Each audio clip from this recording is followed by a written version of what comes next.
Scan. There it goes. Say hi, hi. Hi, Angela. 1, 2, 3, 4, 5, and 6. Well done. So you think you all know the story of Beauty and the Beast?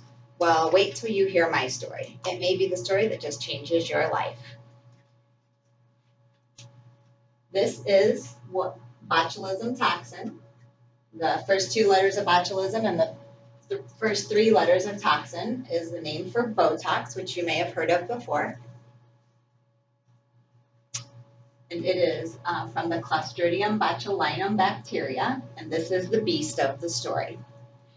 The beast occurred many years ago when you heard about botulism as a food poisoning and you considered that that was a nausea, vomiting, diarrhea illness. Most of us all think that.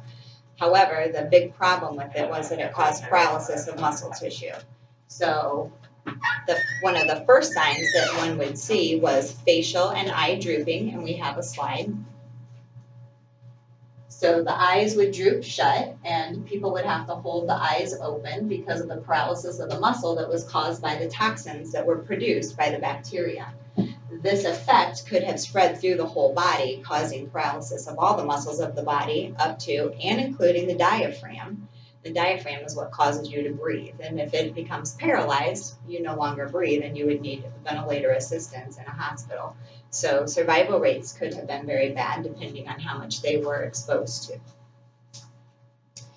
Today, we're going to go over just a little bit of the history and the overview of how that became a concern for a weapon.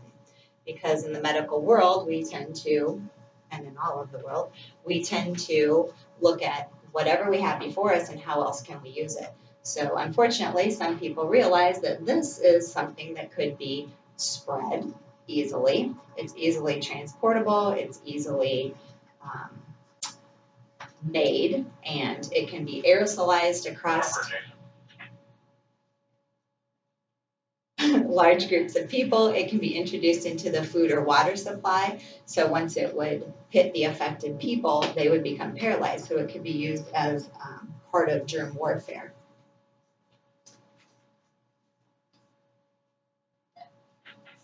In 2015, Dr. J.J. Kane described fears of the use of the botulism as biological warfare in an article in the Neurology Medline, producing the effects as described and the concerns that this could become a serious problem. And it may still in the future because this toxin is still available. The medical community took note of that, and a 2012 article by Gabriel Weaver's interview of physicians article in the American Academy of Ophthalmology described Botox used to treat lazy eye and muscles. So they were able to inject the Botox into the lazy eye of the muscle that was pulling the eye to the side, and relaxing it would allow the eye to come back into alignment so they had a better appearance, and that effect would last them for months. Then in 2002, the FDA approved the use of Botox for wrinkles. So it became very widespread and well known for being injected into this area to take the wrinkles out and give a nice, smooth, and younger appearance. And there's a couple diagrams there which don't really show up that well on the screen, but it's very easy to pull up online and see the pictures. Then in 2010, an article by Bill Hendricks from WebMD described the FDA approval for migraine care. So we frequently see patients with horrible migraines, and they were able to utilize the Botox created from the previous beast and inject it into people to release the muscles and paralyze them so they weren't tight, causing the pain, and they're having good outcomes with that and chronic migraines, not just the intermittent acute one. Other uses for this have been used for torticollis, where the head gets pulled to the side from a muscle spasming down. When they inject that side, the patient's muscles are able to relax and their head comes back into alignment, decreasing their pain and improving their lives. And another use for it is there's a situation called hyperhidrosis, where people sweat a lot, they can't control it. And so, although this picture doesn't show it real well, this whole area is sweat. And when injected with Botox, it stops the people from sweating and they have dry and less embarrassing underarms, along with just a general happiness that they're not having that problem anymore. Other uses, just like the excessive sweating, is drooling. In patients that are having difficulty with drooling, or your cerebral palsy patients, they can be injected and stop the drooling.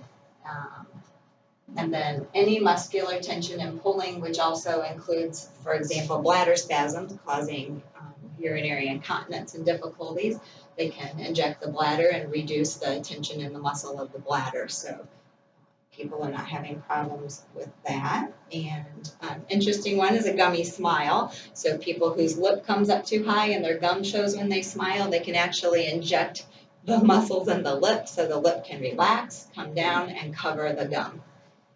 And vocal cord problems. People that are having vocal cord problems, their cords are too tight or they don't touch each other and give good sound, they're being injected and getting benefits from that.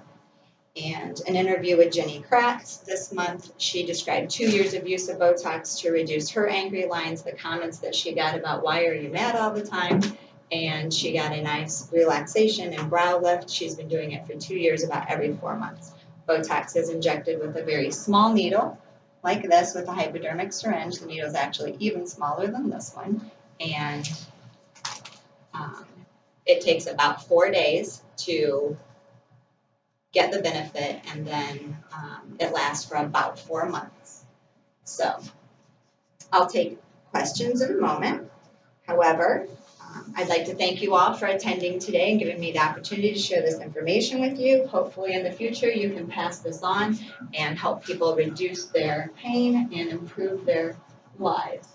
So we have our before unhappy and after happy, from the beast to the beauty. Thank you so much.